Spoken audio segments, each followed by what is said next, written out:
Hello friends, welcome to my YouTube channel. In this video I will show you how to protect Excel sheet with password. Okay, so if you want to protect Excel sheet with password, okay, so that means no one can edit anything or add any row or delete any row, any column, delete any column or delete any row without the password, means without your permission.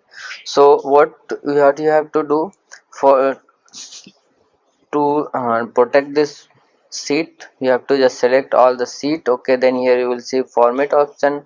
Now go to format cells, then here you will see protection option. Now if it is unchecked, just check it. Okay, then click on OK. Now second thing what you have to do, here you will see review option. You have to just go to review. Okay, then here you will see protect sheet option. Just click on this protect sheet. Now here you have to choose the password. Okay,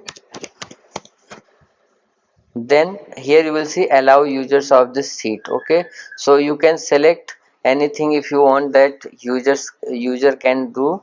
So I don't want that anything can user can do without password. Okay, so I will deselect all things and just click on OK. Then you will see I cannot select anything, or and I cannot edit. If I try to edit anything, you will see this notification or this pop-up will appear. This cell or chart you are trying to change is protected sheet. To make change and protect the sheet, you might be requested for enter a password. So like this you can protect any Excel sheet with password. So if you like this video, please like my video and also subscribe my channel for more videos like this. Thanks for watching.